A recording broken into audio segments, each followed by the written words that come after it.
Hello YouTube and viewers. Just wanted to give you a quick update on my 2009 GMC Sierra. I had that dreaded airbag light, and all the research I had done basically traced it back to these two sensors, airbag sensors.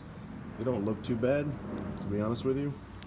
However, when I did take them off, inside of this little hole here where the screw bolt is, both of them had a bunch of white powder in it. And since they sit on the bottom of the radiator and somewhere near the air conditioner condenser, I'm imagining that water over time has gotten in there and corroded it. So I bought two new sensors because I didn't know which one was bad. And the airbag light is now gone, and I don't have to worry about my airbag not going off if I get into a collision. The other thing I did for safety was put a little bit of electrical grease in these fittings, make it a little tighter, and also try to keep as much moisture out as possible. Hopefully that will extend the life of these. I want to replace them again, although my truck does have 150,000 miles on it. To get to the two sensors, they're on the bottom of the radiator. I'll show you real quick where they are.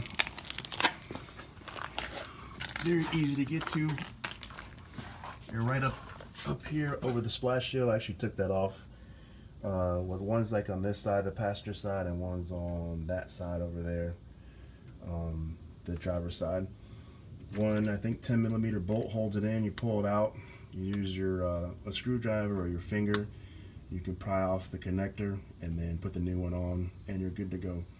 The only other thing I did before I started was just disconnect the negative power cable on the battery so as not to cause any issues. But as soon as I was done, I put everything back together, put the key in ignition, started it, and the airbag light was off. So I'm pretty sure it was one of those two sensors, and they were cheap enough. I bought them online from Rock Auto, I believe, and I looked on Amazon and a few other places, and Rock Auto had the best price for this particular part, so I bought two of them and replaced it.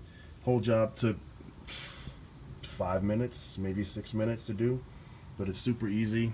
And if you're like me, you don't like lights on your dash, it's easy to do.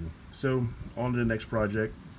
Watch a couple videos, you'll get a real good idea of how to do it, an overview, and you'll be fine. It's super easy. You need 10mm socket to take off the battery terminal, and then I think it's 15mm to take off these for the splash shield. I think there's 4 of them. Take those off and you're good to go. Just makes it a little bit easier to get into where you need to get to. But simple enough and worthwhile not seeing them stupid dash lights. Hopefully this was helpful to you. Thanks for watching. Have a good day.